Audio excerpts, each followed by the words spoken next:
Buenas tardes, jóvenes. Bienvenidos a la cuarta sesión del curso de Bioestadística Básica con SPSS. Pues en sesiones previas pues hemos discutido sobre las medidas de resumen de las variables cuantitativas o numéricas. Bueno, ahora vamos a hacer una breve revisión de las eh, medidas de resumen de las variables cualitativas o las categóricas. Eh, bueno, pues la idea de tener medidas de resumen, bueno, una manera de, como su mismo nombre lo dice, tener un resumen de estas variables. Las típicas medidas de resumen de las cualitativas son las proporciones o las razones, que no hay más, al menos en lo univariado. En esa parte del análisis univariado, ustedes me podrían decir, bueno, si son bivariados, puedo tener una medida de resumen.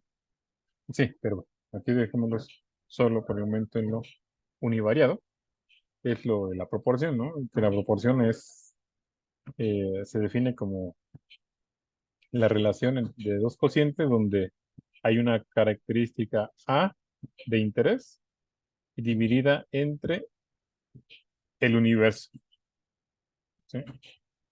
De hecho, una característica de esto, ¿no? Que la proporción es la frecuencia del, del elemento de interés o la característica de interés entre el todo, ¿sí? El típico ejemplo es el porcentaje de mujeres, el número de mujeres entre el total, ¿sí?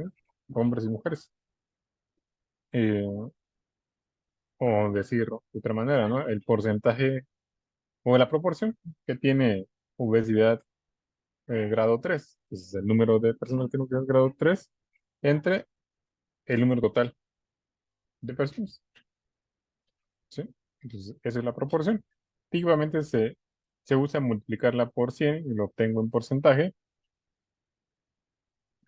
con la idea de hacerlo mm, pues más asequible o más el, el concepto, ¿no? Entonces, decir 0.05 que es un número como 0.05, es decir, 5%, es mucho más fácil comprender ese 5%.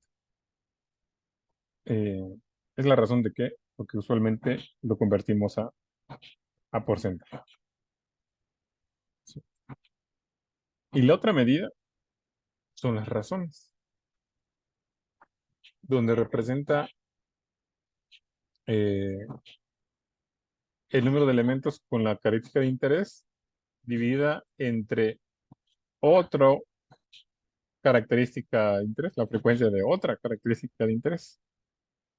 Una cuestión que diferencia de la proporción es que la suma de A y B, es el numerador y el denominador de esa razón, no es necesariamente el universo, ¿sí?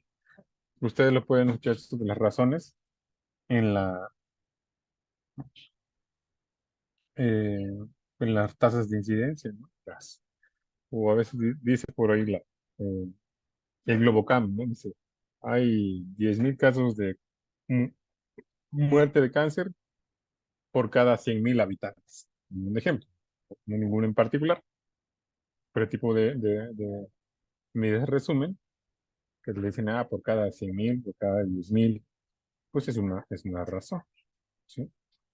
Eh, o si dijéramos, por cada persona con sobrepeso sobre, eh, por cada 10 personas que tienen sobrepeso, dos tienen obesidad grado 3, por ejemplo. Eh, la suma de los que tienen sobrepeso y tienen obesidad grado 3 no es suma total, es otra noción. Y quizás lo hemos escuchado también con los riesgos relativos. El riesgo relativo es una medida de asociación, es una razón, es el cociente de dos probabilidades. Más adelante mencionaremos qué es esto. Eh, y el cociente de Momes, o o razón de Momes, o razón de posibilidades, tiene varios sinónimos, algunos desafortunados, por ahí dentro del material hay una propuesta de cómo es la mejor traducción de- del cociente de Momies. Hay menos dos o tres que son aceptables, pero bueno, es otra discusión. Pero son cocientes, son razones, pero son de momios. El cociente de dos momios. ¿Sí? Entonces son las maneras, como que la típica que estamos acostumbrados a reportar en literatura, pues la frecuencia eh, que tiene la característica y entre paréntesis el porcentaje. ¿Sí? Entonces, es lo usual, ¿sí? Que hacemos en en ese resumen de variables cualitativas. Y depende mucho, ¿no? Si es dicotómica, se reporta de una manera, si es policotómica, se reporta de otra. Eh, sí, cuando son estas medidas de resumen de las variables cualitativas y son dicotómicas, usualmente se reporta una, porque la otra es complementaria, es redundante.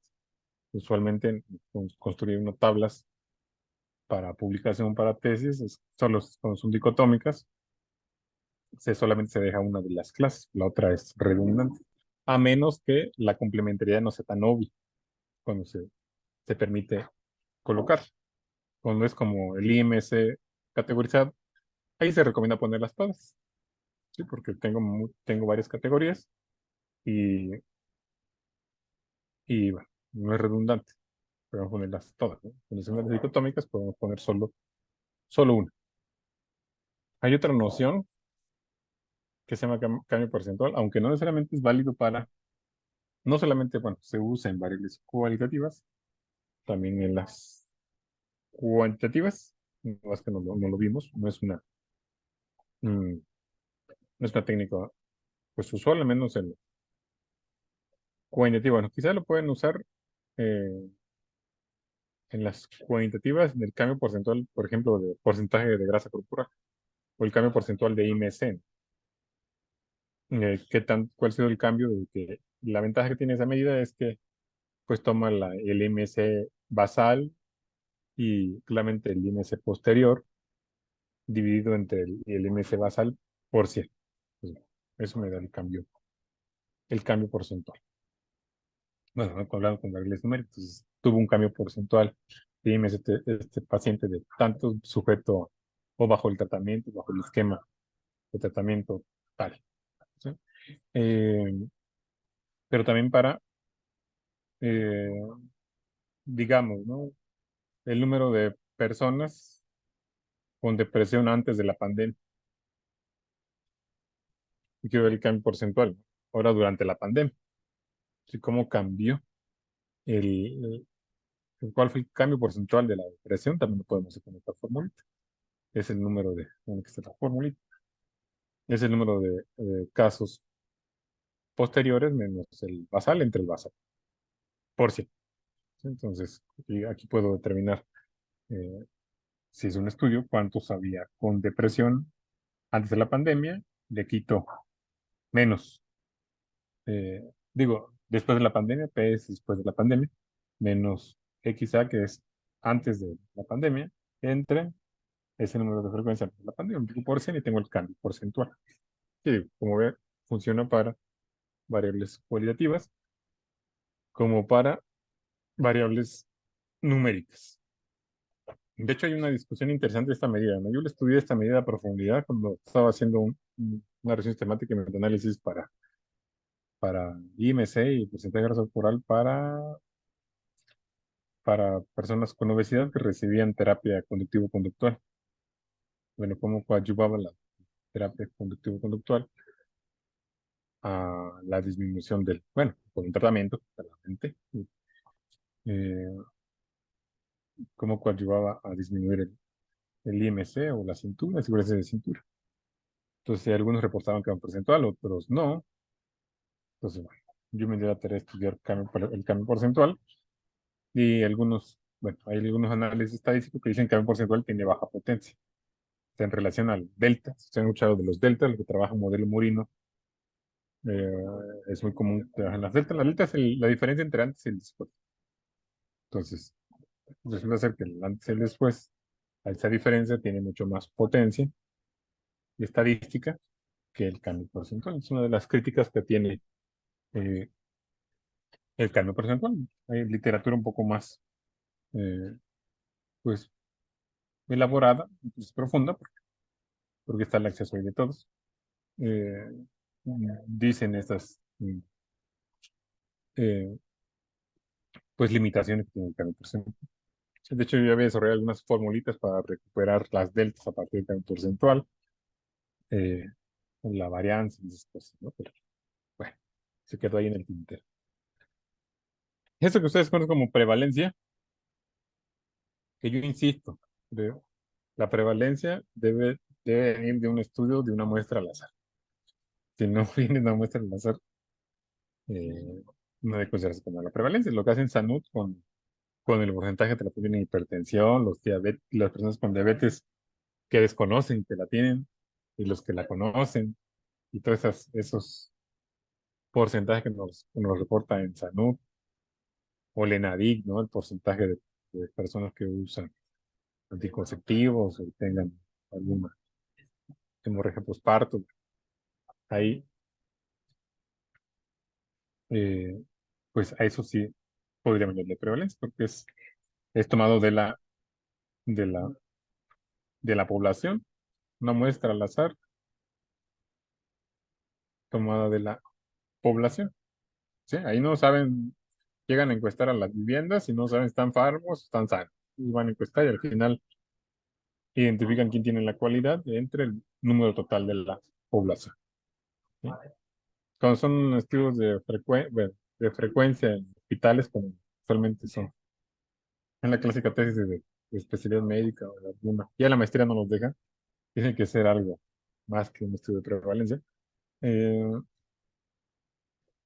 pues yo creo que cometen a veces ese tipo de hierros metodológicos, ¿no? De que llaman prevalencia, aquí vieron el número de enfermos, no sé, de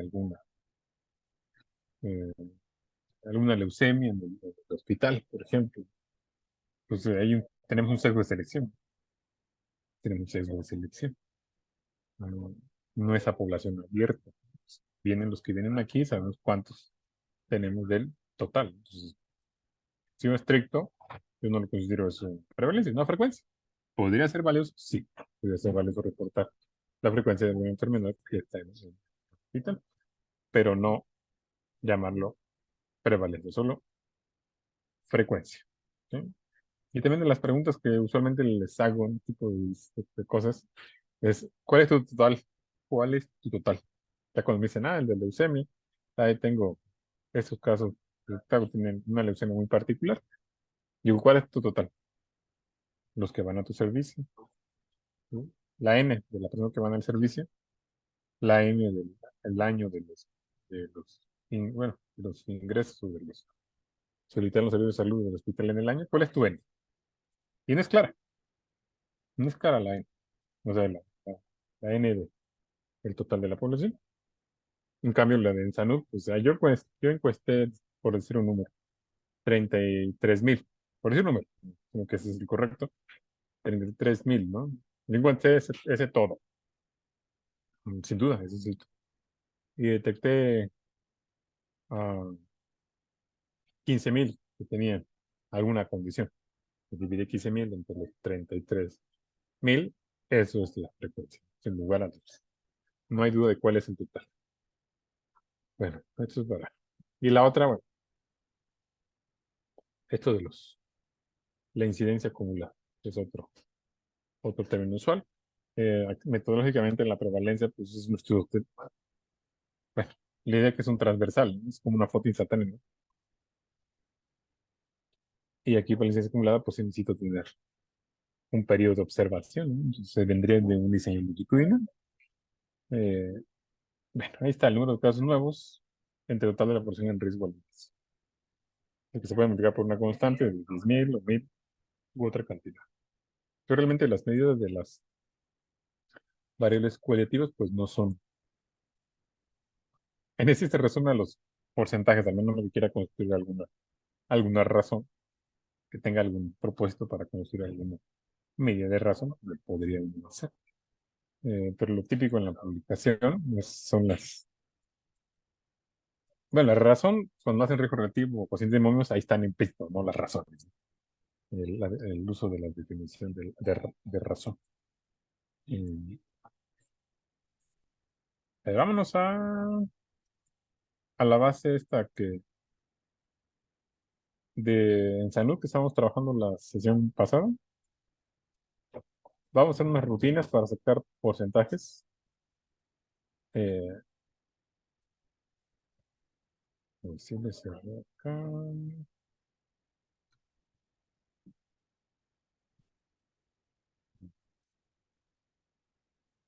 Bueno, aquí tengo solo dos cualitativas, COVID y el sexo. Entonces voy a analizar aquí en frecuencia.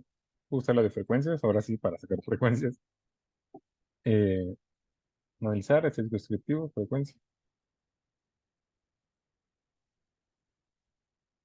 Ahí puse COVID y puedo poner también sexo. Aquí puedo ingresar varias variables, ¿eh? Eso pues, es bastante robusto. Puede ser tedioso. Sí, al menos. ah, Bueno, que son cómo se acomoden, ¿no? Yo creo que a veces, bueno, a veces son tablitas, son porcentajes, no hay mucho problema. Pero con análisis más elaborados, yo prefiero hacerlo, ¿no? Aunque SPC me permite hacer varias variables, ¿no? Que el análisis por separado, pues, puedo ingresar. Entonces, así como está, así como está, no voy a pedir nada más,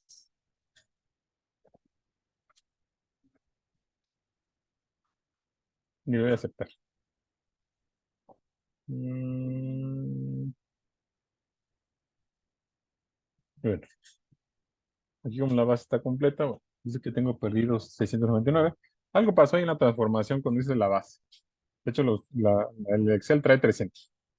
Ahí el cambio que hicimos, lo que hice de CSV a SPSS, hay 699 que no están, que no hay nada de ellos. Yo lo pongo como perito, lo podemos ver, pero realmente yo tengo una base con 300. Eh, Sería bueno quitarlos. Bueno, aquí maneja solo el total. Tengo que limpiar allá, pero aquí maneja el total como 300. ¿Sí? Y aquí pone cuántos son positivos a COVID. Son 72 la frecuencia, 7.2 el porcentaje. Negativo hay 228 que suman los 300, 22.8. Entonces, típicamente esto en una tabla pues, solo se reporta o los positivos o los negativos. Bueno, solamente lo positivo, o los positivos, ¿no? Es lo que se reporta.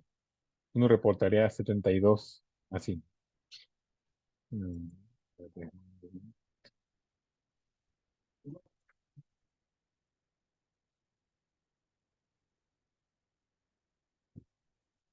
¿Cómo lo reporta, no? 72, paréntesis, 7.2%. Uno reportaría los positivos a COVID, ¿sí? Lo demás, aunque está ahí presente, no se escribe, ¿sí? Como es dicotómica, me quedo solamente con una categoría, en el caso de los positivos. Una cosa súper importante, jóvenes, en las tesis y mucho menos en los artículos. Si la tesis no está, no es bien visto, no se permite. Copiar y pegar tablas de SPSS o de cualquier otro software a la tesis o al artículo, eso no lo hago, ¿sí? No muy mala práctica. Sí, si bien aquí me da los resultados muy bien descritos, detallados, pero tengo que construir mi propia tabla. Y hay canos, ¿no? Ustedes leen los artículos y ven eh, pues las tablas como se construyen, ¿no? Entonces hay que hacer su propia tabla. De hecho, toda esta tabla pues no la vas a pegar en el artículo. Y solamente vas a copiar esto. 72, entre paréntesis, 7.2%. ¿Sí? O sea, hay que generar nuestras propias tablas, no copiar las de los otros.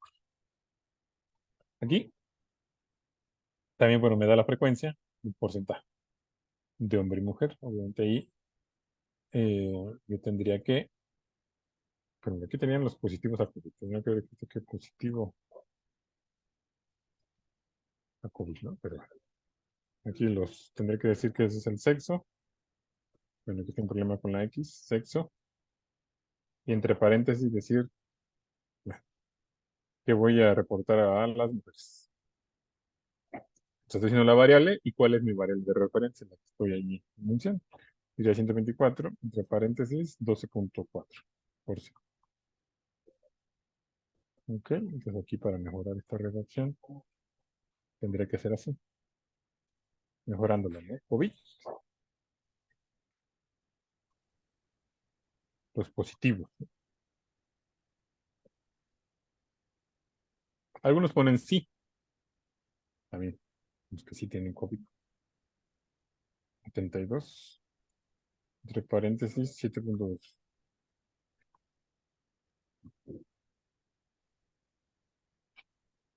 ¿Estamos de acuerdo? Entonces se reportaría. ¿No? Bueno, como es una muestra completa, no lo estoy haciendo eh, bivariado. Si lo quiero hacer bivariado, pues eso es univariado, ¿no? Variable por variable. Si quiero hacer bivariado, aquí tengo dos variables. Puedo decir, pues hago una tabla de contingencia. Entonces, adelante lo vamos a ver. ¿Sabes? Mm, pues son aquí descriptivos, tablas de contingencia.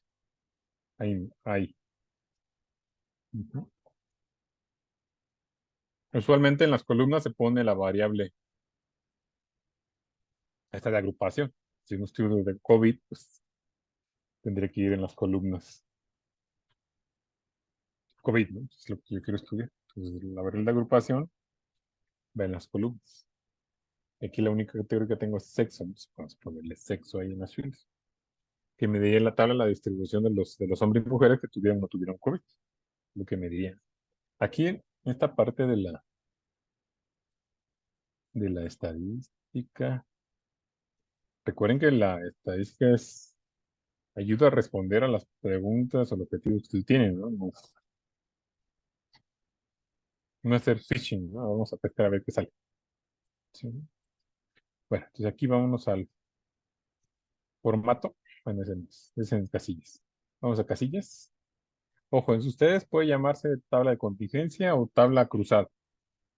La pueden encontrar bajo esos nombres, no sé si hay una variante. Tabla de contingencia o tabla cruzada de 2x2. Algo así se puede llamar. Y miren aquí, abrí esta ventanita, compartiendo todo. Compartiendo todo.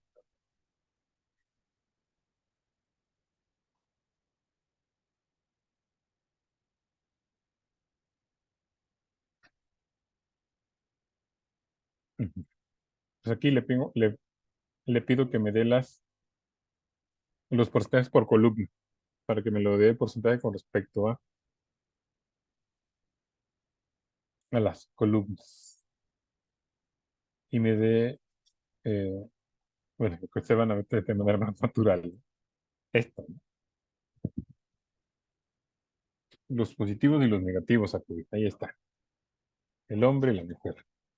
Aquí puedo dejar solo a la mujer para reputar solo al hombre, es decir que son 39 hombres con COVID, lo cual representa, 39 mujeres, perdón, con COVID, lo cual representa el 54.2% de los que dieron positivos.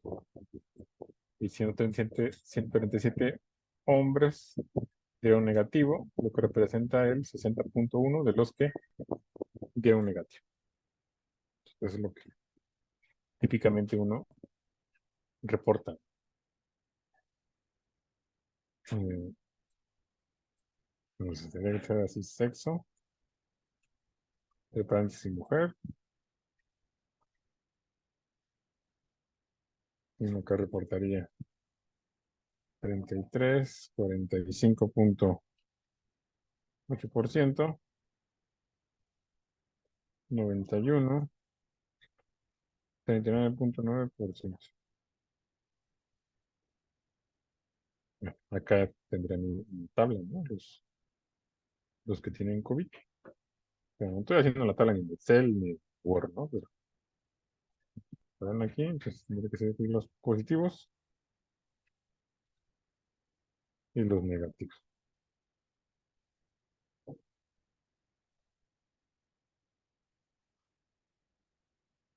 Así, tendré mi tabla. Obviamente hacia abajo tengo más variables colectivas o numéricas. Ujú. Bueno, de esta manera, pues podemos hacer estas medidas de resumen de las variables cualitativas. Bueno, aquí pongo las dicotómicas, ¿no? Pues, lo mismo podría hacer si quiero hacerlo con su base de osteoporosis, ¿no? Que por la de eso. Voy a tener guardada la de osteoporosis.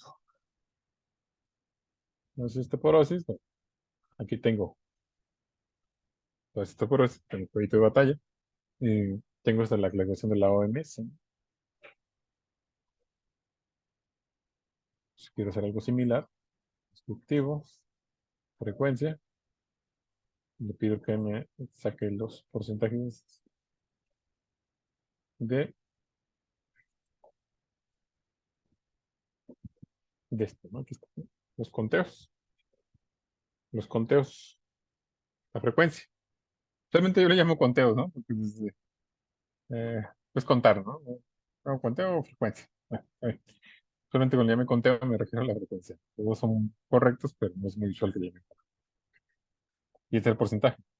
Es muy similar al porcentaje de leucemia normal y osteopenia, pero muy bajo el porcentaje de los que tienen osteoporos en esas mujeres, porque es una base de mujeres. ¿De acuerdo? A ver, recuerden que, bueno, este ejercicio lo vamos a hacer, lo tienen que replicar con sus bases de datos y más tarde, que ya incorpore las tres tareas pendientes. Será un poco más de tiempo para sus compañeros. Están incorporándose, ya están las tres tareas de cada sesión. Y esto, bueno, va a ser un pendiente de hacer una asignación de la tarea siguiente. Vamos. Bueno, ahora vamos a revisar las medidas, bueno, los gráficos que son, vamos a ver, pocos. Realmente mm, al menos la versión 21, que es la que estoy trabajando en CPCS, no es muy virtuosa para hacer análisis, bueno, hacer gráficos. Sí he visto las versiones recientes que son mucho más elegantes los gráficos, eh, son mucho más, no son tan rudimentarios o tan rústicos, ¿no? Entonces, lo hace con este programa, pero bueno, voy a dar una parte introductoria. También tener en mente que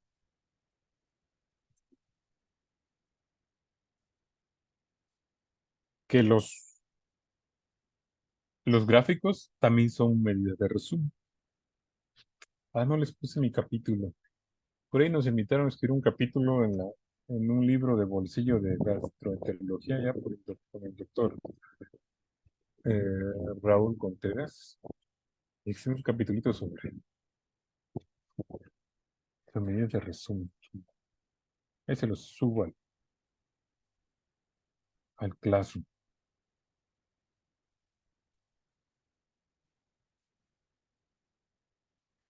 Mm, bueno, retomo esa parte. Entonces, también los gráficos son medidas de resumen visuales, ¿sí? Que nos permiten, pues, simplificar cuando uno tiene gran cantidad de datos. Bueno, esa es la misión de los gráficos. Si bien en las tesis, pues son frecuentes, es una herramienta frecuente, en los artículos, pues, eh, típicamente hay un cambio de paradigma con esta de las revistas que son OpenAx, pero en las revistas de supervisión como que dicen, nomás te permitimos cinco cosas, o son gráficos o son tablas, pues, la suma de eso tiene que ser cinco. Bueno, con este cambio de paradigma a OpenAx, pues ya no hay un número límite ni mínimo ni máximo de tablas y figuras, pero en artículo usualmente se, se recomienda que si ya hiciste la medida de resumen gráfico, eh, pues no lo hagas en tablas, o en tablas no lo hagas en gráfico, ¿sí? O a menos que el gráfico te dé algo extra que no te da la medida de resumen eh, como tal, ¿no? Por ejemplo, el ejemplo clásico es la curva ROC, que nos puede dar el área, la estadística, el intervalo de confianza, ¿no? Pero no hay como ver la curva ROC, ¿no? ¿Qué forma tiene esa curva ROC? Entonces ahí sí necesito la parte gráfica, o dentro de la misma gráfica de la curva ROC colocar el área bajo la curva y el intervalo de confianza. Se puede, pero bueno. Entonces lo ideal en trabajos de investigación, pues es o uno u otro, o que la intersección entre eso sea lo más mínimo posible. Es como una recomendación que usualmente se les hace. Entonces aquí tengo una lista de gráficos que tenemos el diagrama de sectores. No me gusta llamarle gráfico de pastel, ni de tarta, ni nada de eso. Eh, bueno, creo que es mucho más pues, formal llamarle sectores. Tenemos el diagrama de barras, el histograma, el diagrama de cajas y bigotes y el diagrama de dispersión. ¿Sí? Aunque no vamos a ver correlación en este curso, pero ahí estamos.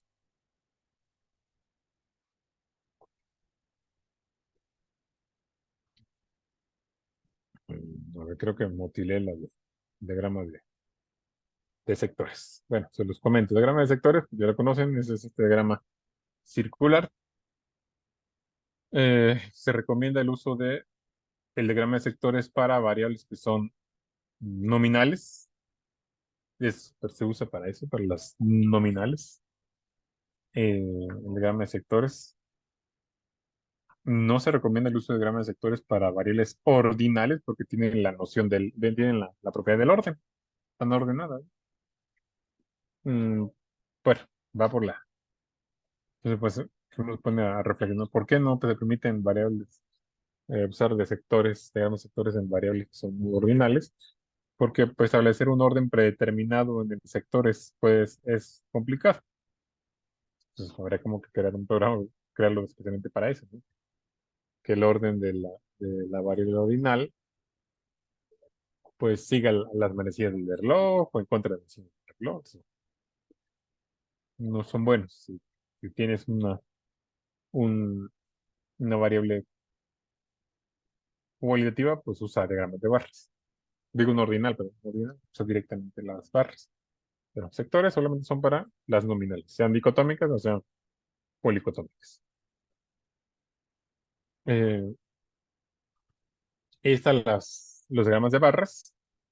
¿Cuál es la diferencia fundamental entre un diagrama de barras y un histograma? El diagrama de barras se usa la altura, indica la frecuencia. El ancho, si la barrita está eh, pues angosta o muy ancha, no alude a algo relacionado a la frecuencia. ¿Sí? Solo es la altura de la frecuencia. Se acabó. Y también lo pueden usar para las nominales y las ordinales. Nominales y ordinales pueden usar barras, inclusive para variables que sean de tipo discretas, variables discretas, numéricas discretas, también pueden usar barras, ya que estas van en saltos, ¿no? 0, 1, 2, 3, 4. Como el ejemplo que se muestra ahí en la diapositiva del número de hijos, eh, siempre y cuando el número de clases no sea muy grande. Yo puedo decir muy grande, pues no más de 8 o 10. ¿Sí? Si tienes, por ejemplo, estás estudiando adolescentes, no sé, de 12 a 18 años. Por decir número. Con el 12, pues no son muchos, ¿no? 12, 13, 14, 15, 16, 17, 18. Son 7. Ah, puedo usar todavía un diagrama de barras. Son 7, ¿no? No va a aparecer eso, eh, pues no sé, una cerca, ¿no? Con tantas barras. También no tiene que ser tedioso a la vista. Son decisiones que uno puede tomar cuando uno va a hacer la inspección gráfica, ¿no? Eh, Las diagramas de barras, ¿dónde se aconsejan? Las nominales, las ordinales y las variables numéricas discretas, siempre y cuando pues, el número de estas no sea eh, mayor a 10, digamos, por poner un valor. ¿Sí? Si ven este ejemplo, pues ya cuando son 8 hijos, o más de 8 hijos, ya no pusieron 8, 9, 10, 8 o más. Ahí van todos, tengan 8 o más. Bueno, a ver, ¿qué son las variables? ¿Qué son los histogramas? Son los histogramas. Bueno, aquí la diferencia, ustedes ven los rectángulos estos están continuos. ¿Sí? Y el área de esos rectángulos sí representa la frecuencia. El área de esos rectángulos sí representa la frecuencia. ¿Sí? Que uno recuerda sus tiempos de estudiante de educación básica. Ahí está uno con su regla, sus escuadras haciendo los histogramas en papel milimétrico. Eh, bueno, no sé exactamente lo siguen haciendo, pero era como lo usual, ¿no? Hacer muchos histogramas.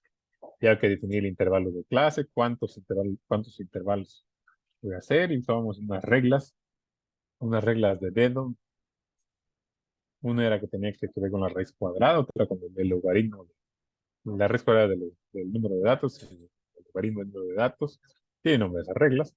Tenemos esas reglas para ver si tengo tantos datos, cuántos rectángulos o intervalos de clase puedo tener, ¿no? Bueno, efectivamente con eso, pues lo hace de manera por default, ¿no? No tenemos que meter mucho. Entonces, pues, si quieren hacer gráficos bonitos, pues usen Prisma o, o la librería ggplot de R, ggplot 2 de R. Y pues, bueno, estas nos ayudan a hacer el análisis descriptivo gráfico. Pero digo, no son las más estéticas, las de CFCs. Tenemos un diagramita de barras. Son las cajas y bigotes, pero de alguna manera ya la hemos visto. Cuando vimos esto, el análisis descriptivo, las cajas y bigotes.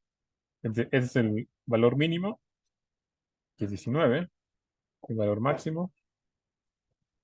La primera es el cuantil 1, el cuantil 2, el cuantil 3. Exacto. Recordar que los cuantiles acumulan el 25%, cada uno el 25%. Cada uno el 25%. Eh, pero en el hecho que tenga más amplio un cuadrito o el rectangulito este, tiene que ver con la variabilidad. Aquí de Q2 a Q3 hay mayor variabilidad que la que hay de Q1 a Q2. Mm, Esos son los gráficos de cajas y bigotes. Ojo, los clásicos gráficos de caja y bigote,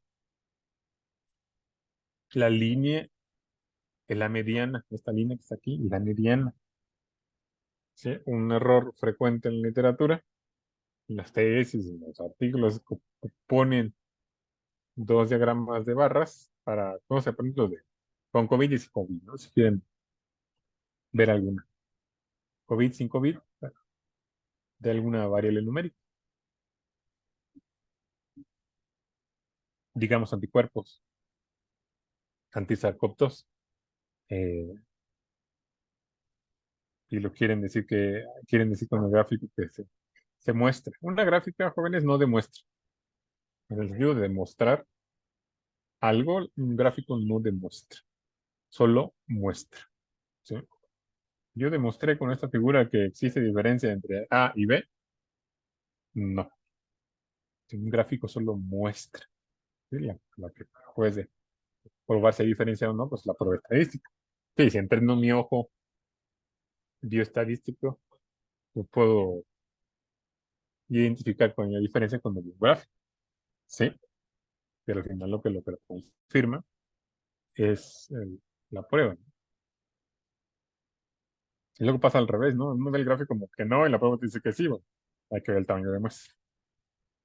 Entonces, el error común es pensar que esa línea es la, compararlo como diferencia de media. Sí, que esto es diferente. No, son medianas. Quizás podrás ver si hay diferencia de medianas, sí. Y quizá hay una relación por ahí y veo los gráficos de bigotes y ver si hay diferencia ¿podría haber diferencia de media en eso? Sí, pero no es el gráfico. Sí, este no es el gráfico para poder mostrar diferencias de media. Sí, sé muy bien que hay gráficos en otros paquetes que uno le dice, haz una caja sin bigotes, pero donde la línea media sea la media. La línea sea la media. Y las cajitas sean las deviaciones estándares. Sí, las hay. Pero la primerita que inventó Tukey, o la que puso Tukey, por eso aquí en español le llaman las bisagras de Tukey a los cuantiles, eh, es la media. Ten cuidado con eso. Que no quieran mostrar diferencia de medias, son dos. Estos gráficos. ¿Sí? Ojo, en el anterior yo les decía que ese era el mínimo y el máximo. Siempre y cuando no tenga valores atípicos. Porque usualmente lo van a ver en CPCs y en muchos otros paquetes, en R, otros muchos más, que ya no de manera universal ponen el bigotito, el bigotito como el mínimo, ni el otro bigotito como el máximo. De manera universal no se hace así, sino ahora como que han recorrido el bigotito cuando hay datos atípicos, un dato extremo, lo han recorrido para que pueda el analista, el lector, poder visualizar que hay la presencia de datos atípicos. Si no, este bigotito sería recorrido hasta acá, pum, para acá. Muy largo, ¿sí? Pero así como está, en esa propuesta, de recorrerlo, desplazarlos para que puedan ver los datos atípicos. Ya de manera interna en los paquetes traen un algoritmo ahí para poder decir si algo es atípico, interno o algo externo, ¿sí? Entonces, no siempre el bigotito va a ser el mínimo o el bigotito va a ser este bigotito va a ser el máximo. Si hay datos atípicos, como aquí se muestra, que les son circulitos esteritas, lo que estuvimos viendo por ahí cuando hacíamos los análisis de las demás variables, la DMC, que había eh, asteriscos o circulitos. Bueno, mm, aquí está otro ejemplo, ¿no? De los encuestados, femenino y masculino, los años estudiados.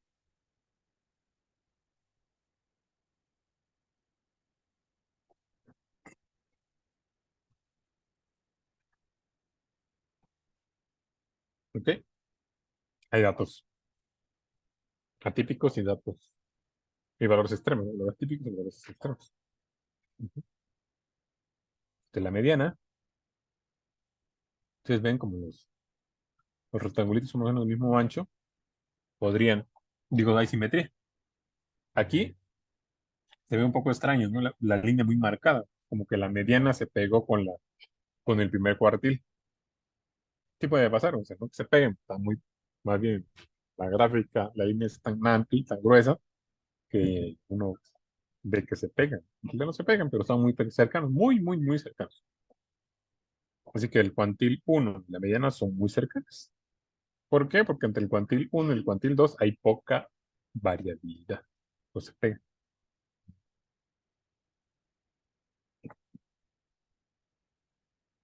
Y este otro es un diagrama de dispersión. ¿Sí? Que de los anteriores Bien, aquí relacionamos dos variables, o numéricas, o una ordinal, eh, o una ordinal y otra numérica. O al menos una ordinal. O las dos numéricas, o una ordinal y una numérica. O las ordinales. Típicamente uno podría hacer los diagramas de dispersión. Aquí está talla y peso, ¿no? Recién nacido, que hay una relación pues lineal, ¿no? La talla y peso recién nacidos. Y uno puede ver la relación lineal, que es una manera de por qué hago un gráfico, un diagrama de dispersión. Porque yo quiero ver la relación que hay entre dos variables, cómo se comportan, ¿no? Si hay una linealidad. Usualmente es como pensamos en la parte lineal, pero podría quizás buscar otra. Puede tener otros hallazgos, ¿no? No solo lo lineal, quizás alguna forma cuadrática, alguna tendencia exponencial. Por eso ayuda. Típicamente uno quiere ver la correlación. ¿Ok? Pero vámonos a SPSS.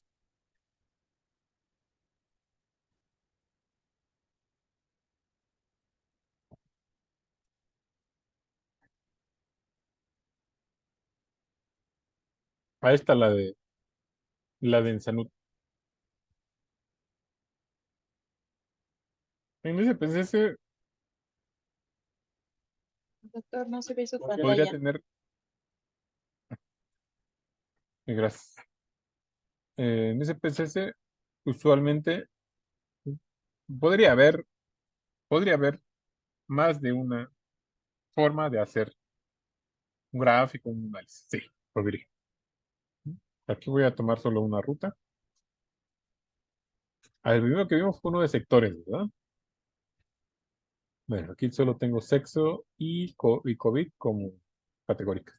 Podría ser un gráfico de sectores con estas dos con estos dos variables cualitativas. Bien, aquí está. Gráficos, cuadros de diálogos de diálogo antiguos. Mm,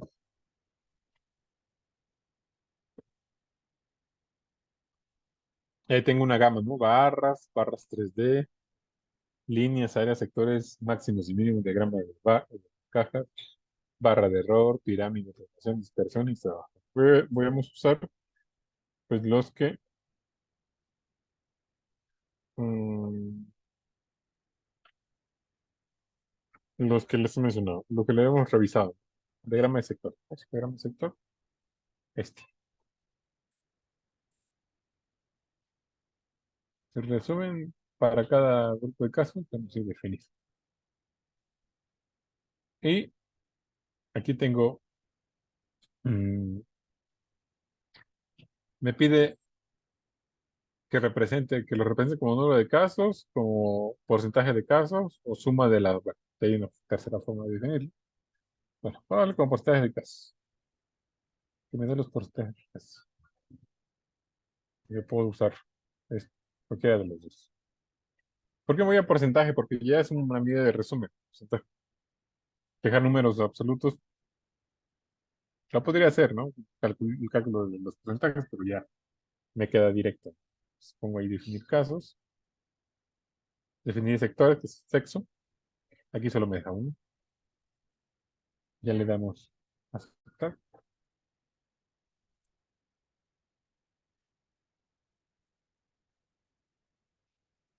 Y ese es el famoso diagrama de sectores de hombres y mujeres. Ojo, si yo quiero editar estas figuras, yo le puedo dar doble clic.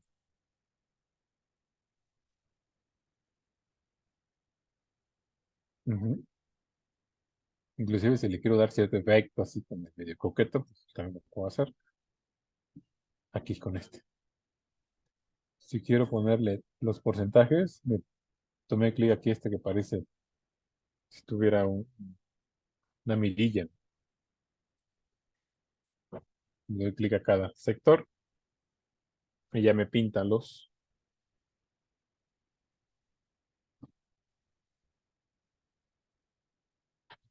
Ujú. Inclusive yo podría cambiar los colores, ¿no? Variable.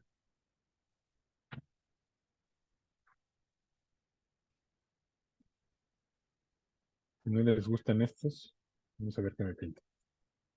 pintó el contorno. Entonces vamos a deshacer. Este, ¿no? Lo puedo cambiar a un amarillo. Y a este quizás un... Ojo, si ustedes, yo siempre lo van a hacer, procuren cambiar el color, ¿no? Al menos. Porque por default da los mismos colores SPSS, ¿no? Entonces uno ve las teles siempre con los mismos colores, ¿no? Porque no le cambian ni siquiera el color a los gráficos. Bueno, ahí está el de sectores. Le pueden aplicar para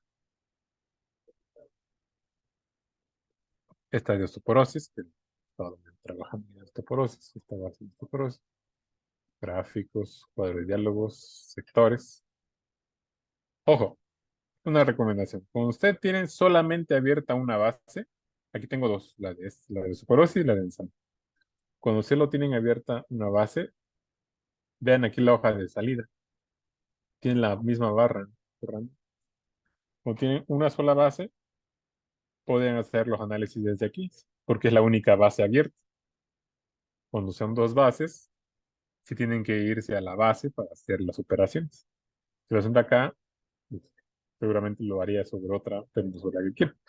Entonces, cuando sean, habrán dos, pueden tener abiertas varias bases de CPC. Tengan cuidado con su RAM, ¿no? Su memoria RAM. Pero cuando sea así, váyanse a la base para hacer los análisis. Cuando sea solo una base, lo pueden hacer indistintamente, o una base o una salida. Ok, entonces vectores. Otra vez, definir. Le pido otra vez porcentaje de casos, como es otra base, pues no se guardó en la rutina. Le puedo pedir que me dé los grupos de edad, van a estar más interesantes, grupos de edad, y la voy a aceptar.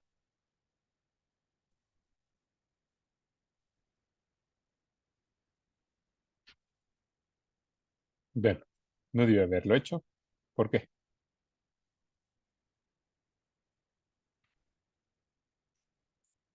¿Por qué? ¿De qué, cómo esta variable es? Son grupos de edad, son ordinales. Son ordinales, bajo atrás. No se puede borrar, ¿eh? Como vieron, se puede borrar. Y si quieren que no quede huella, pues tienen que borrar toda esta parte. Ya, borraron.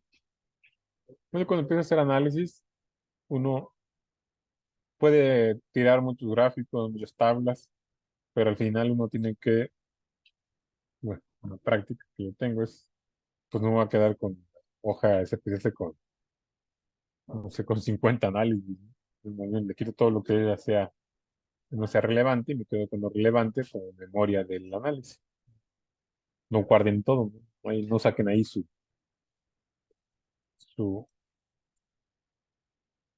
ser acumuladores, ¿no? Acumuladores de resultados. Ten cuidado ahí. El tipo de menopausia se aplica, ¿no? El tipo de menopausia sí puede ser. Mm,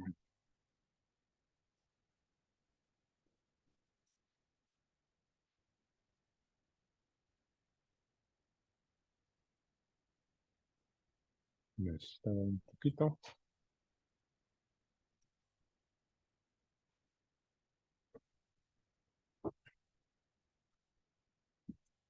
Mientras sale,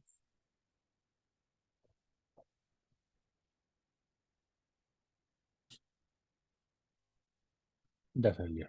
Creo que yo fui el que me comí la rama.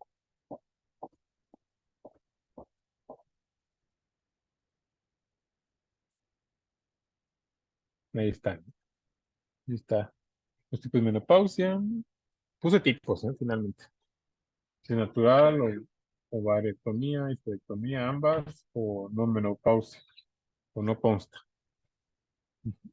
Le doy doble clic aquí, doble clic, para que me salga esto y yo pueda ponerle sus porcentajes. Ah, ahí está. Si quiero empezar a cambiar colores, bueno, con otro clic también se lo quitan, ¿eh? Y lo puse y lo quité. Y lo puse, lo quité. Bueno, con otro clic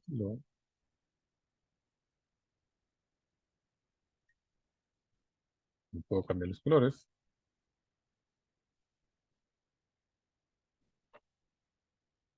Y ahí está.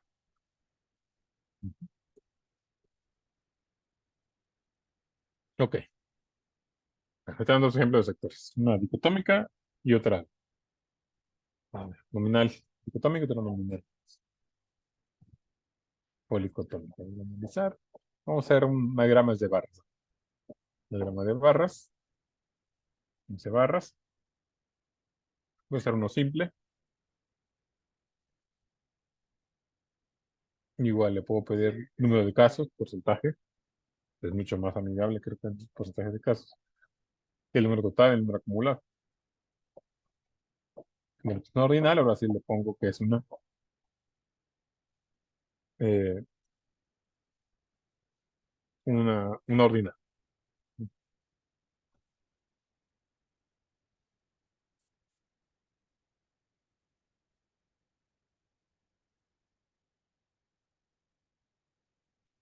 Y bueno, ahí se muestra.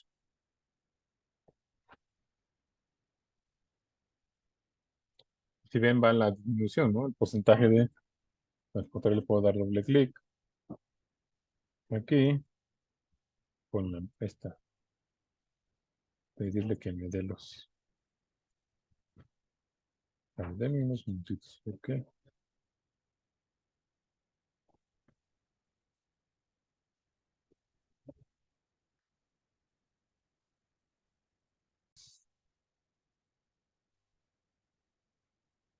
Y bueno, aquí ya le había puesto los porcentajes.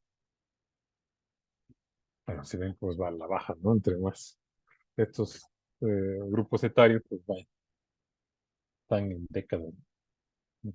Digo, no, en lustros. En lustros. eh, y van disminuyendo, ¿no? Las mujeres que tienen 35 a 69 años, pues son 8,4%, mucho menos que las que tienen 45, 40 en esta base de datos. ¿No? Y bueno,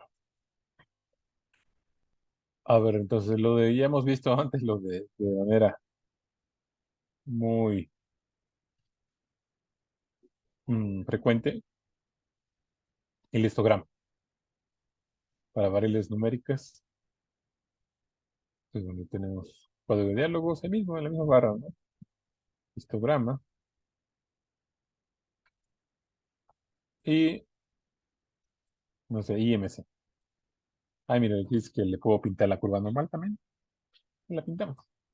Otra manera de hacer eso, pintar la curva normal. Tenemos dos formas. Una ya con el módulo de descriptivos y frecuencia. Aquí ya con el histograma y que pinte la curva normal. Ahí está, ¿no? Del IMC. Está el histograma, que lo hemos visto antes, que es para variables numéricas. ¿De qué nos ayudan? Pues como parte del análisis si esto tiene distribución normal o no. Es un análisis. Eh, una parte visual, ¿no? Una aproximación. Recuerden que un histograma es una distribución empírica. Mm. De hecho, esto de las distribuciones, pues usualmente nacen como la necesidad de alguien mira, estos datos se distribuyen de esta manera, pero no hay una función, no se ajusta a ninguna distribución conocida. O sea que hay que proponer una distribución teórica para ese grupo de datos. Sí, ha ocurrido, ¿eh? Joven, no es tan descabellado o infrecuente. Mm, Puede ser, ¿no? Algunas distribuciones, pues no sé. Algunos datos no se ajusten a distribuciones conocidas, hay que inventarles. Pero bueno,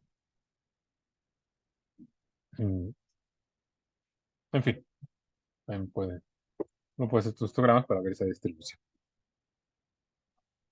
Eh, y puedes ver, bueno, ahí los valores, ¿no? Donde está la parte asimétrico fuerte. Bueno, pues ya que uno conoce la mediana, pues ubicarlo ahí, lo de la kurtosis y la simetría. Ok, por último, como decía, los gráficos. Bueno, aquí le puedo dar doble clic, le puedo decir cámbiame el fondo, intentar esta Si yo veo un gráfico fondo gris, digo, eso es CPC. Ya los puedo, aunque lo maquillen, pero pues ya es muy común, ¿no? Eso. Ya le dejaron fondo grises. Pues al menos cambien los blanquitos y que resalte y quiten ese color amarillo. Bueno, ¿qué color es? Bueno, pues yo nomás veo yo reconozco tres tipos de colores, los primarios. Si quieren cambiar, pues ya está. No, está muy fuerte ese, ¿no? Ese, ¿no? Ya le cambiaron la pinta. Déjenme ver si puedo cambiar también la curva. A ver si la puedo cambiar.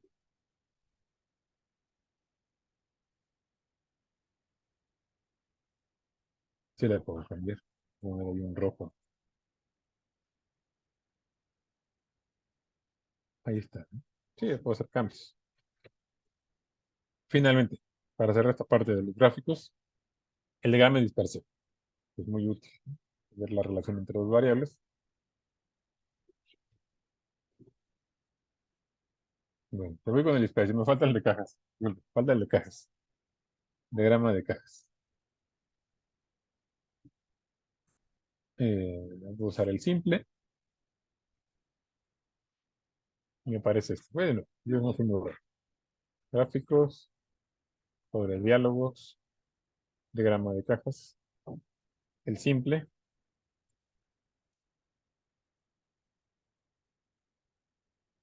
Y puedo poner una variable numérica como la atenuación ósea. Y acá puedo poner lo de menopausia como una variable para poder hacer también un análisis bivariado. Sí, pues hace con ser bivariado, ¿no? Pero muestro tanto la atenuación ósea, las que tienen menopausia, las que no. ¿Sí? Entonces, también el gráfico de cajas podría ser bivariado. Miren, ahí está. Otra vez el típico fondo gris de SPSS. Y ese color también que es tan típico. Ya lo cambié. Y en este caso, estos extremos, los bigotes no son el mínimo. Ese no es el mínimo, este no es el máximo. Pero se ven aquí hay un valor atípico. Aquí hay otro valor atípico. Esos tienen circulitos, se ponen con esa propuesta para que el analista pueda ver la presencia de valores atípicos. Y aquí, también tiene valores atípicos por debajo y por arriba, mucho más por arriba. Los asteriscos son usualmente conocidos como, los asteriscos son tan conocidos como atípicos, pero externos. O sea, los internos dicen, no, pues pueden pertenecer a la distribución de los datos, ¿no? Pero los externos ya puede uno ya tener cierta desconfianza que sean artefactuales, algún error de captura, mm, buscar otra fuente de error, o hacernos la pregunta, ¿realmente este paciente con ese valor tan extremo, o siendo un valor atípico externo, representa a una parte de la población? Se podría dejar. En fin, digo, para quitar o remover valores de una base de datos es como hacer una reflexión, ¿no? Porque los voy a quitar. No es porque, no es porque si la quite me da significativo. No, eso no son argumentaciones. Si quito ese valor ya me da significativo la prueba. No, eso no son argumentaciones. Ok, entonces bueno, ahí está la mediana. Mm, Hay un análisis un poco ahí interesante que algunos hacen, gráficos. Dice, si yo proyecto las medianas así, las proyecto. A mí me salieron muy choque las líneas. Si las proyecto y tocan en la otra caja, o sea, como podrían ser iguales las distribuciones. Podrían ser iguales las distribuciones. Como estadísticamente iguales. Aunque estadísticamente iguales, no es que sea igual exactamente, sino que estadísticamente son iguales. Me hicieron mucho caso esta vez. Vamos a borrarlos.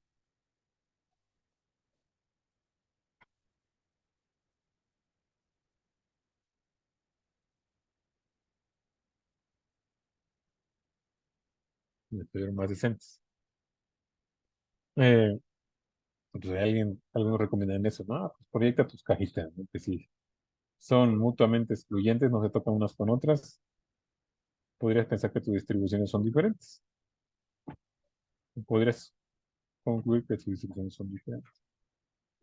Porque a veces tocan, ¿no? Entre uno y otros. Habrá que hacer un análisis de medias o de las distribuciones para ver si hay diferencia entre ellas. Pero también es una razón de hacer este tipo de gráficos, ¿no? Puedo tener distribuciones iguales o diferentes. No estoy diciendo medias todavía, ¿eh? No estoy diciendo medias horizontal, pero menos que las distribuciones sean iguales o diferentes. Sí, porque si encuentran gráficos que hacen la proyección y sean disjuntas, o sea, la cajita vaya por acá arriba y la otra vaya por acá abajo, claramente van a encontrar diferencias de medio, pues van a están totalmente separadas unas de otras. Sí, que ya mencioné que la línea media de estas son la media, no la media, pero si la diferencia de las proyecciones de las cajitas de dos grupos están así, disjuntas, como que no se intersectan, pues van a encontrar diferencias. Eso sin duda, pero es un caso muy extremo. Ok, aquí ahora sí, los gráficos dispersos. Eh, bueno, necesariamente necesito hacer un análisis bivariado. Dos variables al menos eh, numéricas. Aquí pongo eje X, índice de masa corporal, y eje de Y, atenuación ósea. Ojo, usualmente se usan este tipo de gráficos y después uno numéricamente los resume con una correlación. Pueden tener su intervalo de confianza, obviamente, pueden tener su valor de P de la correlación, sí. Eh, pero aquí es indistintos, como si son un estudio de asociación, pues, el estudio estricto e indistinto no quién es causa y quién es efecto, porque no hay causa ni efecto, ni independiente ni dependiente. Entonces, uno podría poner el orden de las gráficas como mejor uno quiere. De la correlación, y no vamos a ver correlación en este curso porque no estaba programado de esa manera, pero la correlación de X y Y, lo mismo que la correlación de Y y X, la misma. No hay una variable que sea independiente, una de respuesta. A menos que van a hacer después un modelo de regresión lineal, pues sí pueden respetar el orden. Su variable independiente en las X y su variable de respuesta en la Y, porque después lo que los va a llevar es hacer un modelo de regresión. Sí, pero es el diciendo, no, pon la independiente en la X y la de respuesta en la Y. Sería indistinto, ¿sí? En el análisis de asociación. Pero bueno, quieren tranquilidad mental, pues pongan la independiente en las X y la respuesta en la Y, pero en estudio de asociación es distinto. Cuando uno ve correlación, no se ve solamente correlación. Bueno, si ven solo una mancha de punto, ¿no? Como que no se ve una tendencia. Yo no le veo una tendencia ahí. Veo una mancha de puntos. A ver, vamos a ver. A ver, y la edad. Quizás en la edad salga algo. Vamos a ver. Versión simple. Y en vez de índice más curva, voy a ponerle edad numérica. Edad numérica.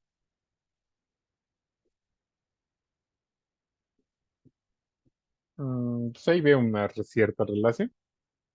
Conforme avance la edad, va disminuyendo la relación. Ahí puede haber una cierta relación. Así la quiero cuantificar. Eh, pues tengo que ver con la correlación. Ok, perfecto. Bueno, con esto ya cerramos la parte, al menos descriptiva, tanto de la parte numérica, bueno, medidas de resumen, con medidas de tendencia central, dispersión, o los cuantiles, y esto y los gráficos, ¿no? Vamos a entrar a la parte ya, um, pues ya más de inferencia. Lo que quiero ver el día de hoy, vamos a cerrar el día de hoy, es con la parte de la normalidad que ayer hemos estado haciendo una discusión sobre la normalidad. ¿Sí? Pues, van a ser las siguientes ya, pues voy a hacer una introducción.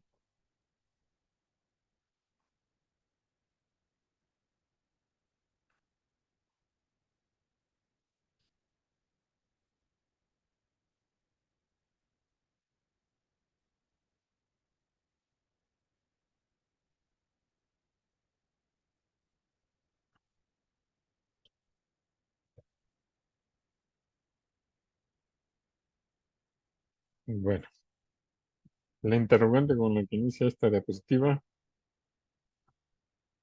y y la distribución normal.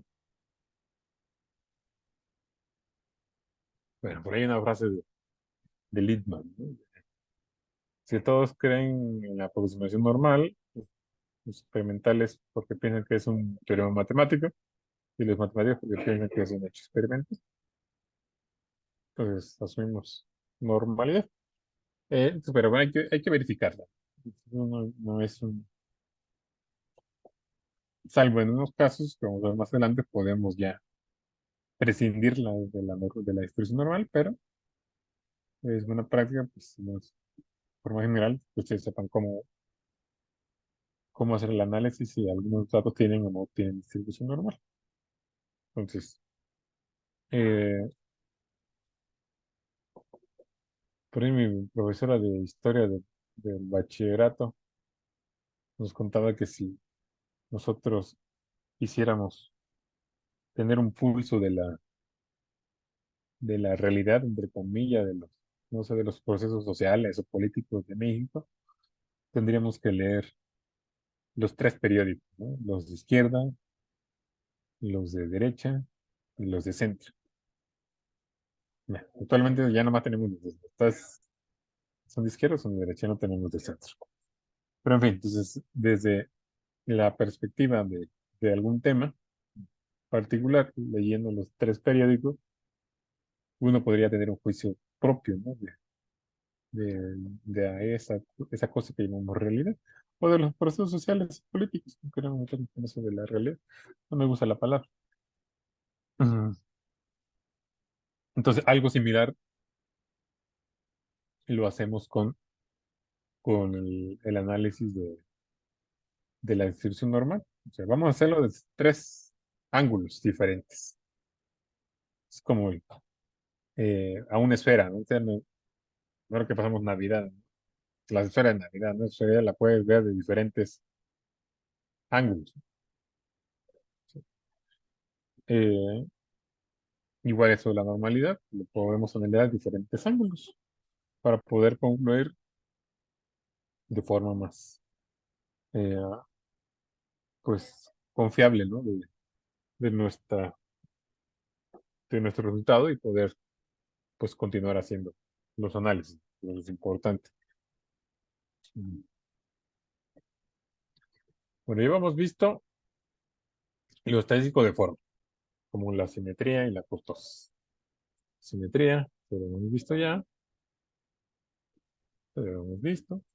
Entonces, recientemente, quedamos que la única forma de que fuera normal era simetría cero y kurtosis cero. La única manera. También les comentaba que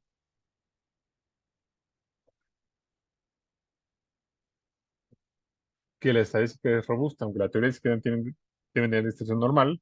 Las pruebas estadísticas o algunos modelos estadísticos trabaja bien en la práctica bajo ligeras divisiones de la normalidad.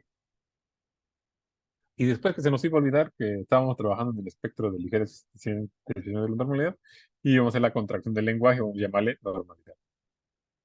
¿Sí? Eso pasa seguido. Pero no perder de vista que hay que asegurarnos que nuestros datos o nuestra variable de algún proyecto, pues esté dentro del espectro de ligeras desviaciones de la normalidad. Entonces lo que vamos a hacer es esto. Vamos a, esto lo quiero que escriban o que por ahí lo anoten o resalten. Este dato no se los pasaba. Se los pasé en la clase anterior. Eh, para poder asegurar que algunos no tienen ligeras desviaciones de la normalidad, de la simetría debe estar entre menos 0,5 a 0,5 y la kurtosis entre menos 2 y 2. Es un I, ¿sí? Esta conjunción. Y deben cumplirse los dos para que usted dice, si la simetría está entre menos 0,5 0,5 y la kurtosis entre menos 2 y 2, puedo oscilar entre ese rango. Si cumplen las dos, puedo asegurar que hay normalidad. Bueno, ligeras desviaciones de la normalidad. Si están fuera, con al menos que uno esté fuera, al menos uno esté fuera, kurtosis o asimetría, entonces hay desviaciones severas de la normalidad. Consecuencia, con mis prácticos, esos datos de distribución no normal, que es lo correcto. Sí, no normal.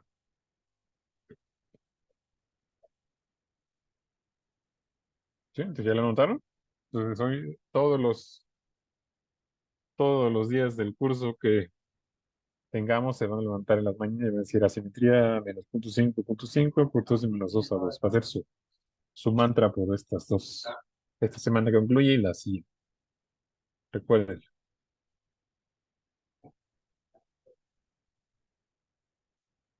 Esta figura me gusta mucho, esta tabla me gusta mucho. Son de este libro, porque marca la simetría y la kurtosis. O sea, simetría y kurtosis, los dos valores. Porque lo hice de manera simultánea. Tengo las variables, las mismas variables, 1, 2, 3, 4, 5, 6. Y aquí va dando casos, o sea, ejemplos de cada caso es un ejemplo de varias variables. Bien, normal, la simetría es 0 de la variable 1 y la kurtosis es 0 de la variable 1. O sea, aquí variable 1 y variable 1.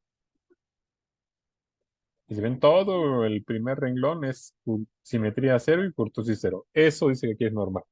Es la única forma de tener distribución normal. Claramente dice ligeramente no normal. ¿Qué es lo ligeramente no normal o las ligeras desviaciones de la normalidad?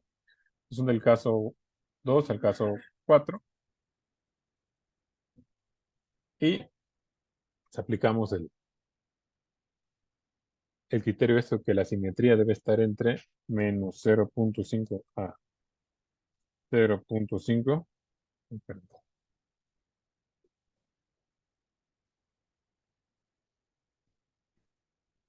y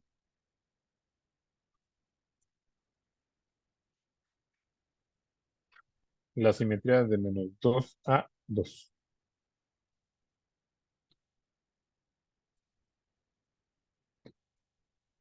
Si ven acá en el caso 12, variable 1. Simetría 0,35. Está dentro del rango. Me voy acá. La kurtosis es 0. Bueno, cae entre menos 2 a 2. Está en el centro. Entonces, todo este renglón cumple el rango y todos estos están entonces ligeramente no normal. Si van para cada caso, miren, me gusta cómo lo hicieron aquí porque aquí pusieron asimetrías que están dentro del rango, aquí pusieron exactamente 0, kurtosis. Y que al revés, ¿no? Simetría 0 y kurtosis están dentro del rango. Esto es ligeramente normal. Y aquí un campechaneado, ¿no? Aquí una combinación de valores. eh, que también cumplen esto, ¿no? Te agarran quizás esta que es 1,30, caso 4 variable 6, 1,30 pues está dentro de este rango y el punto 36 está dentro de este rango. Y estos son los que están acá abajo, son los que tienen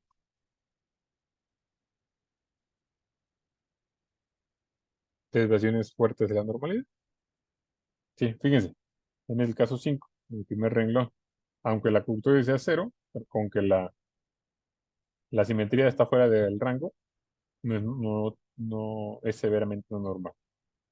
O que la simetría sea cero, pero lo demás está fuera de rango, es no normal. ¿Sí? Deben verse los dos. Bueno, esta es una excepción. O sea, entre estos rangos que les coloco, sí es ligeramente no normal, pero aquí lo ponen como no normal. Pero son dos criterios, bueno. Siempre hay que elegir uno. Yo creo que es más práctico tener este que es el de las tablas, pero me gusta la ejemplificación. Y finalmente el caso 7 pues están fuera todos, ¿no? Kurtosis y asimetría. Bueno, al ver viendo esto de los periódicos de izquierda, derecha y centro, los criterios de forma, es una forma de valorar la normalidad es con criterio de forma, es decir, que la simetría está entre menos 0,5 a 0,5 y la kurtosis entre -2 a 2. Ese es un criterio, el de forma.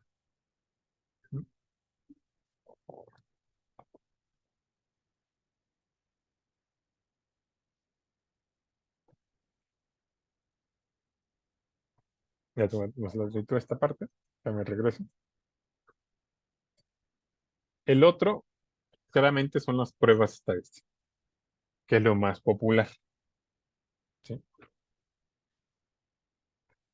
Aunque, como les comento yo las pruebas estadísticas las he visto fallar en muchos contextos.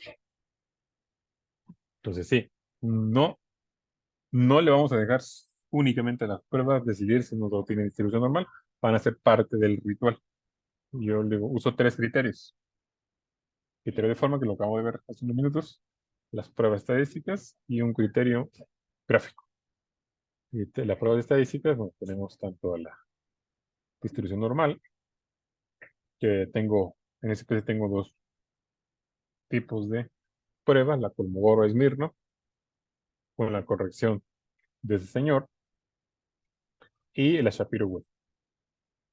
¿Sí? Si les dicen, la Shapiro-Wilk, úsenla cuando tienen tamaño de muestra menor o igual a 30, algunos dicen que 50. Kolmogorov-Smirnov con la corrección, con un tamaño de muestra mayor a 30, o algunos dicen que a mayor o igual que 50. En fin, el valor de eso de la N no es universal. Por ejemplo, en R, para usar la Shapiro-Wilk, dice que si son más de 2000 datos ya no jala la prueba. Entonces, de hecho, bueno, un criterio que se han dicho para el programa de escritas. ¿Sí? Pero en fin, entonces, usamos esa regla, mayor de 30, usamos Kolmogorov Smirnov para verificar la normalidad. Si es la Shapiro-Wilk, el tamaño de muestra cuando sea menor o igual a 30. Hay que recordar, bueno, aquí una parte matemática interesante. Kolmogorov es el padre de la estadística, de la probabilidad. Eh,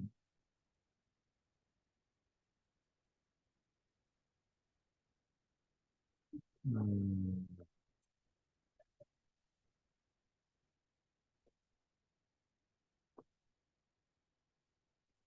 bueno, ahí la pregunta que hacían, si el tamaño de muestra era diferente cada grupo, pues tendría que uno hacer, si uno es menor a 30, pues leer la Shapiro, si es mayor a 30, leer la Kolmogorov. Sí, eso no es que tiene que ser homogéneo, ¿no? La prueba está ajustada a un tamaño de muestra, entonces hacemos cuando corresponde, ¿no? Que hagamos lo campechanimos, ¿no? El análisis, ¿no? Una con Kolmogorov y otra con Shapiro. Eso mm, no es, no está prohibido. Eh, eh, Kolmogorov fue el padre de la probabilidad, fue el que la axiomatizó. De hecho, el teorema que hizo con Smirnov, rusos o soviéticos, fue para probar el bondad de ajuste de una variable, bueno, unos datos bajo cualquier distribución. No es una propiedad de la normal. Pues su intención no fue hacerlo para la normal, y mucho menos Kolmogorov, que la idea de Kolmogorov siempre fue generalizar.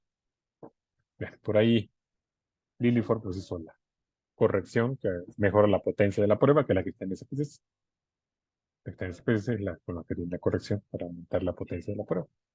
En fin, a ver, ¿cuáles son las hipótesis? Porque aquí tengo que hablar de la hipótesis nula y la hipótesis alternativa. Como toda prueba de hipótesis, pues tengo una hipótesis nula y una alternativa. Que la hipótesis nula de las pruebas de normalidad es que la nula es que las variables se distribuyen de manera normal, o tienen distribución normal. Esa es la nula.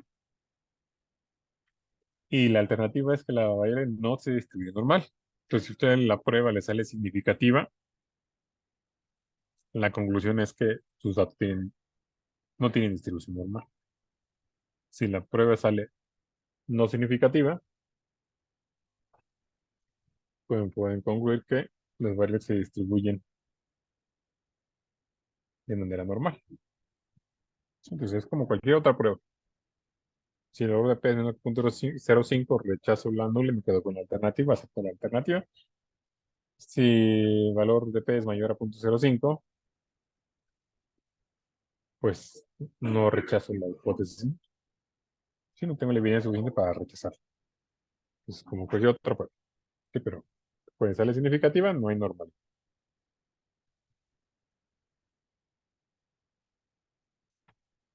Bueno, esta es la interpretación usual, ¿no? Lo pongo porque yo estoy familiarizado con la interpretación del valor de P. Yo de forma sarcástica le llamo dogma dicotómico, sabiendo que en la ciencia no hay dogma. Por ahí alguien dijo del dogma central de la biología y después vinieron unos retrovirus y dieron en la torre a su dogma. No hay dogmas. De alguna forma sarcástica, pues de una manera mm,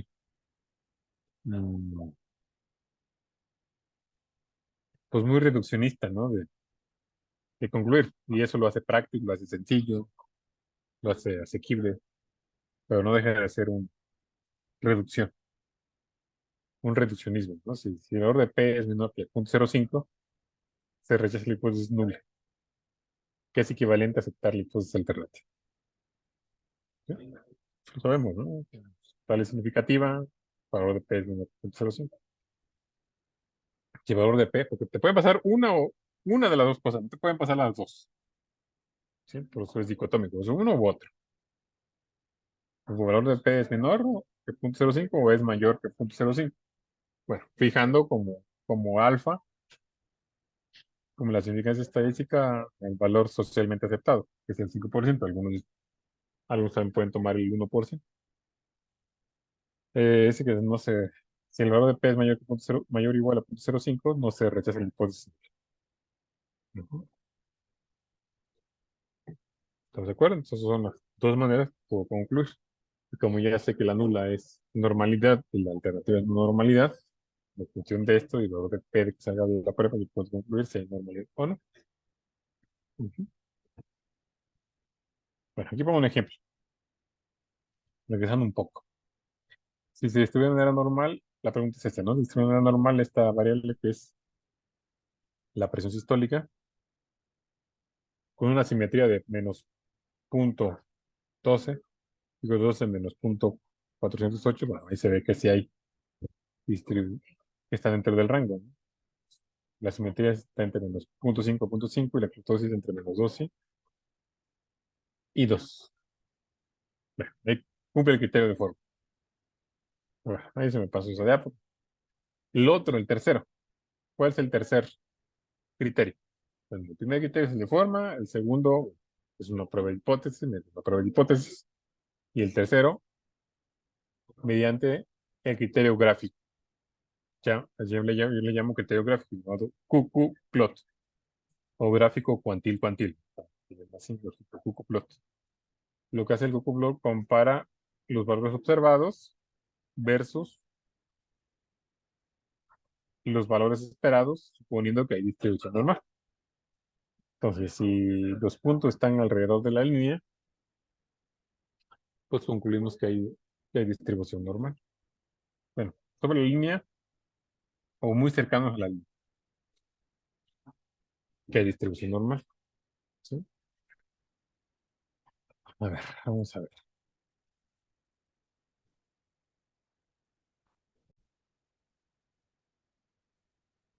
Bueno, aquí podemos ver algunos ejemplos de cucuplots. Ah, miren este, aquí de la derecha. Comparan, ¿no? Digo, aquí tiene quizá otro orden, pero es similar el análisis. En especies tiene el esperado en el eje Y. Por acá.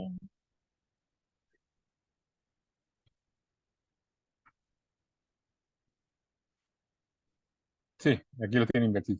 Cuantiles teóricos están en el eje X, pero la interpretación es la misma. Si ven, estos puntos están, la mayoría están alrededor de la recta. Hay unos que están fuera, algunos, pero por algunos mal portados no van a decir que no hay normalidad. La mayoría está sobre la recta. Es un bonito ejemplo de cuando hay normalidad.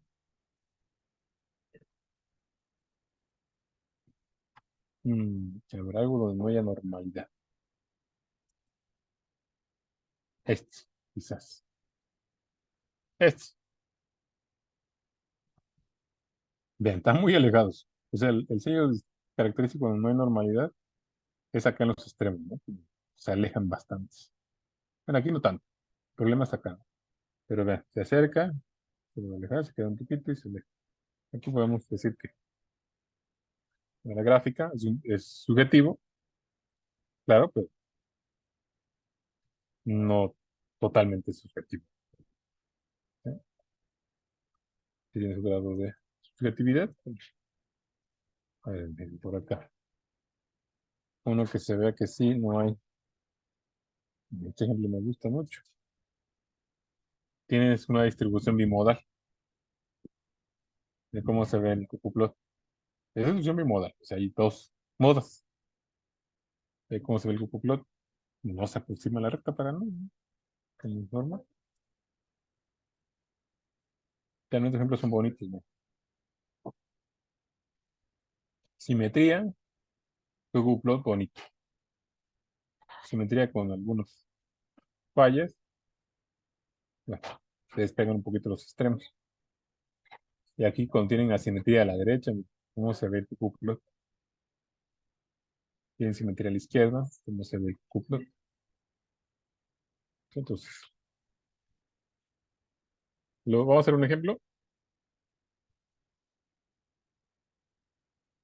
Vamos a hacer, vamos a usar la base de esa, ¿no? Esa que convertimos de Excel o CSV a SPSS. Y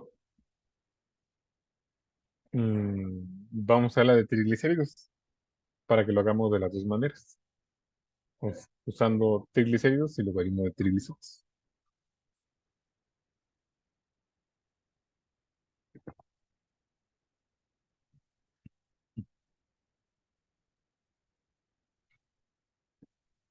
A ver, vamos acá. Pues vamos a hacer desde los tres, con los tres enfoques.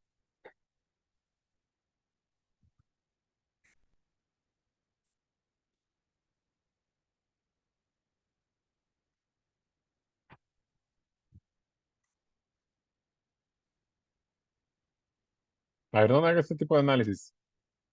Bueno, los tres es en la, mi- el mismo módulo. Vamos a analizar, descriptivos, y aquí en Explorer, el mismo que usamos para hacer análisis descriptivo,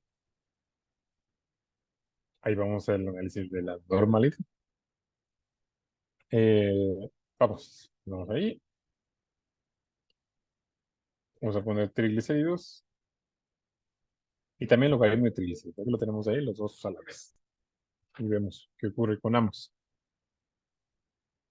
Mm, bueno, primero triglicéridos, para no romper la magia después. Triglicéridos solamente. Estadísticos, voy a dejar los mismos. Gráficos, como lo hice la otra vez. Quito tallo de hojas y dejo histograma.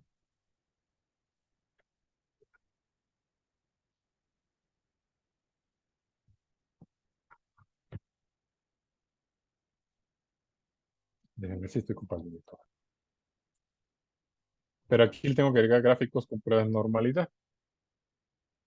A darle clic ahí a gráficos con prueba de normalidad, lo que le estoy pidiendo, bueno, lo que va a hacer es,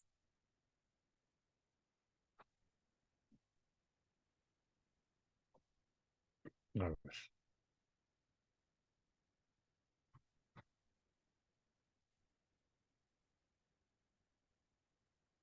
ok, creo que eso fue un poquito la red. Lo que va a hacer ahí el SPSS es dar las pruebas de normalidad, o sea, con Mogor Shapiro, además del QQ+. O sea, al darle clic solo ahí, ya me está agregando dos cosas, las pruebas estadísticas y el QQ+.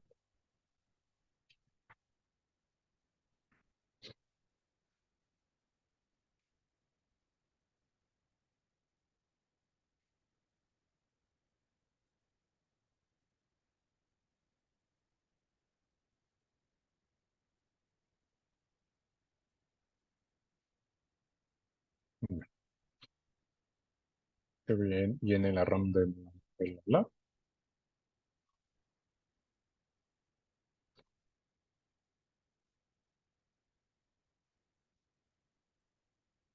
Ahí está.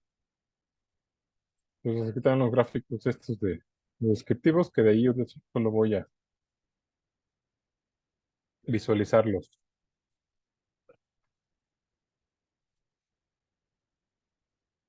La simetría y la kurtosis. A ver, quedamos que la simetría debería estar entre, para recordar, menos 0.5 a 0.5. Y la kurtosis de menos 2 a 2. Si ven, la simetría está afuera, es 2. Y la kurtosis es 10, está afuera. No hay normal. Entonces, por criterio de forma, no tiene una fuerte desviación de la normalidad los triglicéridos. Vean por prueba estadística. Por prueba estadística, son 300 datos. ¿Dónde lo veo? Lo veo acá arriba, ¿no? 297. Parece que perdí dos. Pues 702 por aquello de que en la base de datos fácil generaron el cambio, lo removí. Pero tenemos 300 observaciones.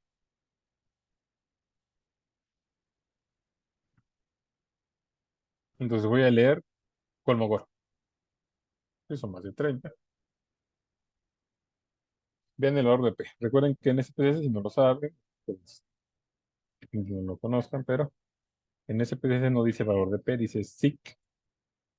Ustedes lean SIC, SIG, ese es el valor de P. Que, que así lo pone SPSS. Si bien el valor de P también es conocido como la significancia observada, pero tampoco le ponen significancia observada. Son los SIG de significancia. Entonces, el valor de P, ojo, ahí dice que hay tres ceros. Eso es otra cosa que tienen que llevarse a casa. Eh,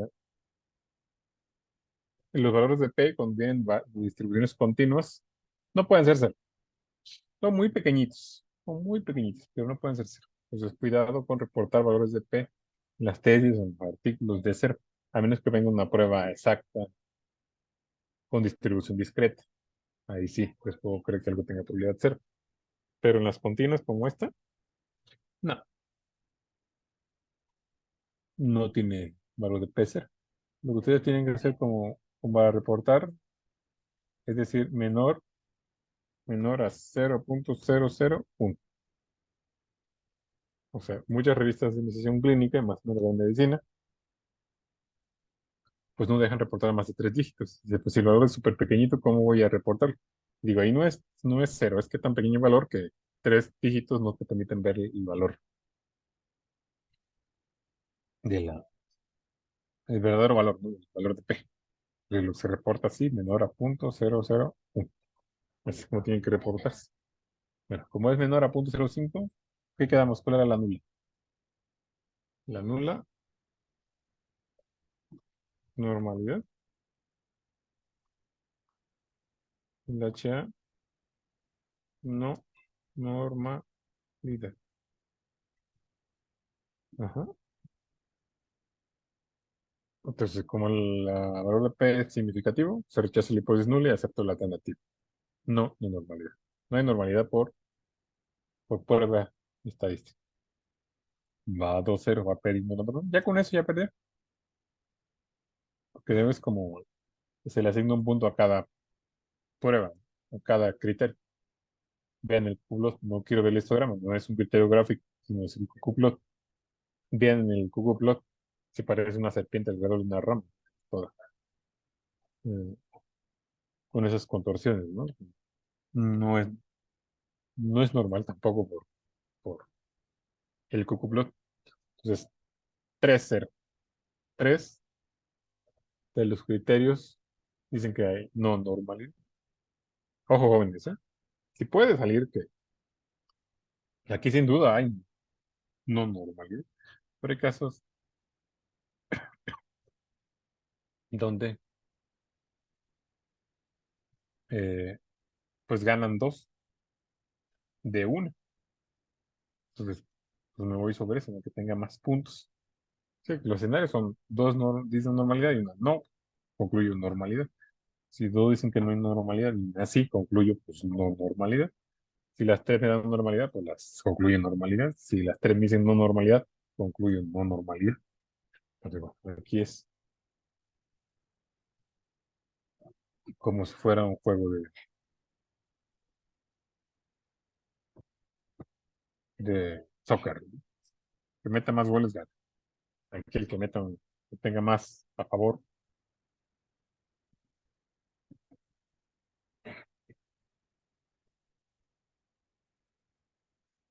Ok, entonces para no se pierda la magia, ya he perdido la magia, lo he hecho con triglicéridos. Ahora lo voy a hacer con logaritmo de triglicéridos para que vean cómo ya había hecho en la sesión pasada el logaritmo de los triglicéridos, pueden usarlo en el video anterior como se realizó. Entonces voy a hacer el análisis de la normalidad del logaritmo de triglicéridos. Hay que otra vez explorar, que es un módulo conocido. Como ya hice el análisis una vez, ese PC ya guardo la rutina. A ver si lo hice rápido. Vamos a ver si lo hizo rápido.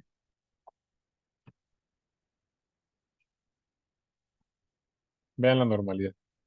Sí, perdón, la simetría. Debe estar entre menos 0.5 si está la simetría. La curtosis entre menos 0.2 si es 0.26 está. Entonces, palomita. Cumple la normalidad. Aquí sigo leyendo por mejor 10.000. Vean el valor de P. El valor de P es 0.2. Con ese valor de P no rechazó la hipótesis nula. ¿Y cuál es la hipótesis nula? Normalidad. No puedo rechazar que haya normalidad. Por lo tanto, concluyo que hay normalidad. Mm, Ahora vean, bueno, el histograma no es criterio. Vámonos al cucuplot. Mm,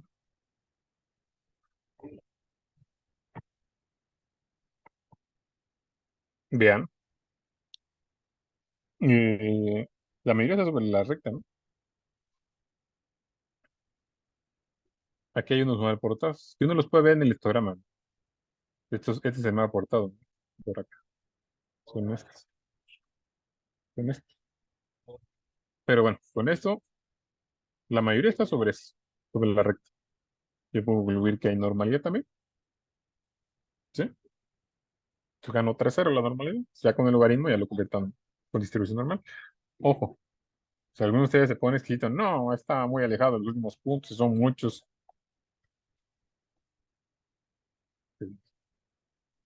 Aún así, concluiremos que hay normalidad por kurtosis, simetría, criterio de forma y por prueba estadística de normal. ¿Sí? Entonces, a veces es usual, ¿eh? Me ha tocado ver casos donde diga la prueba que no hay normalidad y la cobertura de simetría o de forma así, que te lo forma así, y el ggplot se ve así como este, ¿no? Entonces, te concluye uno que hay normalidad, aunque la prueba diga que no lo hay. Y es muy común en con otras personas que dan estas clases de estadística que solo se ven las pruebas, ¿no? Sí. Entonces, si son las pruebas, es irse con un solo ojo, ¿no? A ver, a valorar pues este análisis, ¿no? Con un solo análisis. Cuando lo podemos saber de forma gráfica, de forma con criterios de forma, con la misma prueba. Entonces, ¿ok?